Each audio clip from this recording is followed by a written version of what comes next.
from International Defense Consulting. Today on the Carlog YouTube channel, we will be interviewing Manuel Carazo, author of Torrejon During the Cold War, a finalist in the book Excellence Awards. How are you today, Manuel? Hello, Jessica. Pretty good. How yourself? I'm awesome. I'm really excited to hear about your book today and the information that you wrote on. So let's start. Why did you write about Torrejon Air Force Base?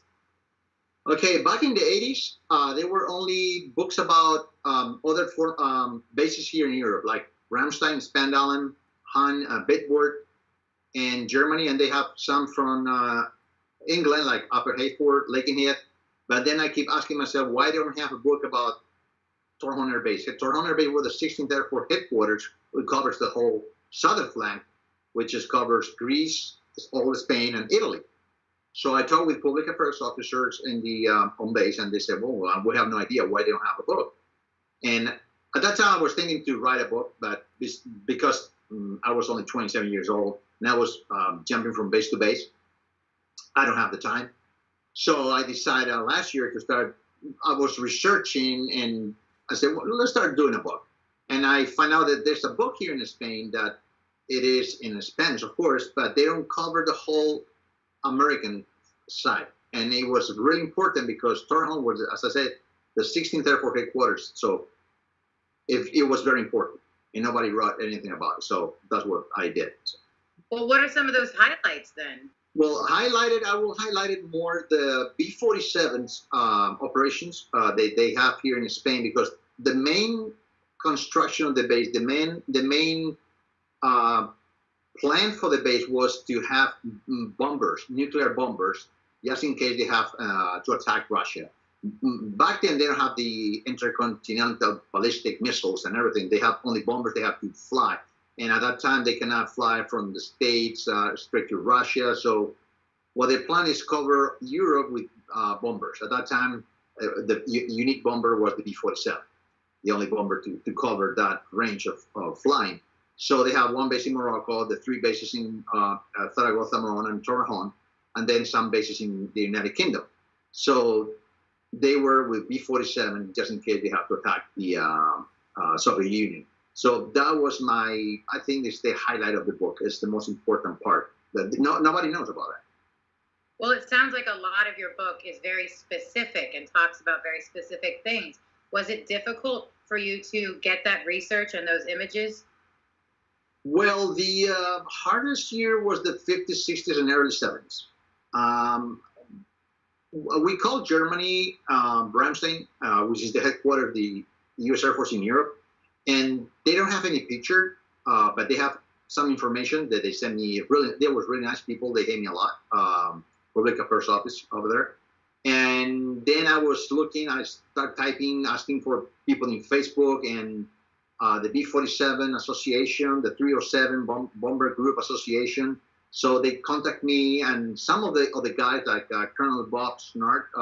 He was 21 years old when he was a pilot of B-47s in Spain.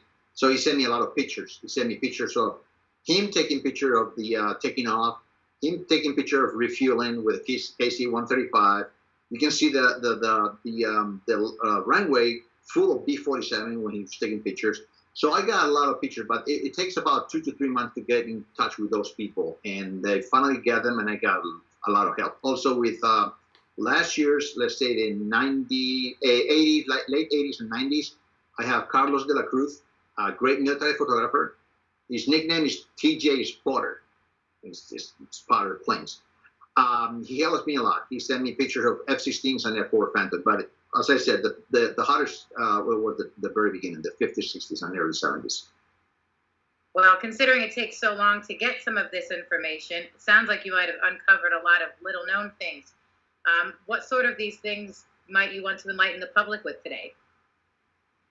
Well, as I said, the main will be the B-47 operations, Reflex and Operation Rock with the B-50. Well, it was a B-52 who lands.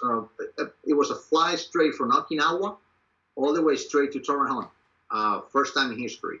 They land in Torrejon after I don't know how many hours, refueling, of course, and I will highlight the B-47 Operation Reflex because when I talk to people, they don't even they start knowing about the base when they were the F4 Phantoms here and the F-16s, but they don't know they were F-100s, F-86, F-102s, and of course they don't have. Oh, there were bombers in Spain, nuclear bombers. I say, yeah, the B-47. Oh, the one that crashed. I said, no, the one that crashed was the B-52, was an accident, but they have no idea there were B-47. They were rotating back from the States to Europe in Spain. It sounds like you really did uncover a lot of information. What parts of your book then were complicated? As I mentioned at the very beginning, grab all these pictures and look for them, the information. There's a lot of people who already, sadly, they passed away. It was really hard to get pictures. I looked for universities here in Spain. They don't have enough information.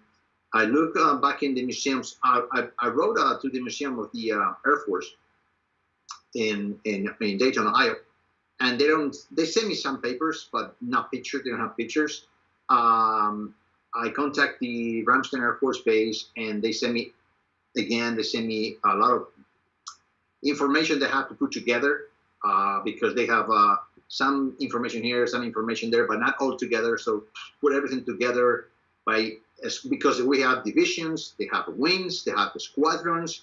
Some squadrons, for example, they have the 612, 613, 614. Those are starting 1966 all the way to 1992 when they closed the base. It wasn't too hard. And there's a lot of people in Spain who love those squadrons, so they have that information. But going back to the 307 and 353 squadrons, that was really hard. But, pictures, it was really hard too. Do you think you've written about everything on the base already, or is there still something left unwritten?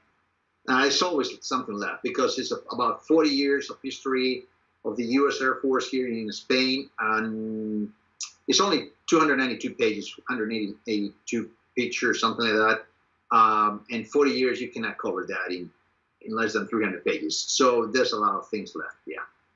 Well, how do you think the public is responding to your book? Well, something I didn't mention, public is responding pretty good. So far, I'm responding pretty good. Selling is good through Amazon. My publisher, Punto Rojo Libros, they're doing a great job making the publicity and everything. So they're responding pretty good. And then something I want to mention, the book is already at the Library of the Congress of the United States. It's also at the U.S. Air Force Museum in Dayton, Ohio. It's the Air Command and Air Space Museum in Nebraska, and also at the Smithsonian Museum. Also at the Spanish Air Force Museum, and at the, I don't know how to translate this, it's a Fundación Infante de Orleans in Spain, which is a foundation about keeping old planes flying. So my book is already in all those places. First, you need to send it to those places to check it out if they're worth it or not. And I send it to all those places, and they love it, so they keep it. And as you said, people are responding really good, really happy. I got a lot of comments. If you go to Amazon, there's a lot of people, leaving nice comments about the book, which is I'm really happy. Well, another accolade that your book has gotten is that it was a finalist in the Book Excellence Awards. When you found that out, how did that make you feel? Well, they sent me an email. Yes, an email. I said, "Dear Manuel, you're the finalist of the Book Excellence Award." And I said, "Okay, that's might be a friend joking," because there were hundreds. Because they told you there's 100 books.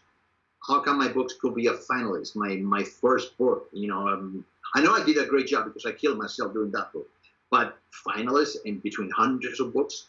So next day they call me and say, "Manuel Carazo." I say, "Yeah, it's me." "Well, we're calling you because you're a finalist." And so it was true. So they sent me the certificate, the medal. So then I can tell I was shocked for a couple minutes. I was like, wow, I did it myself.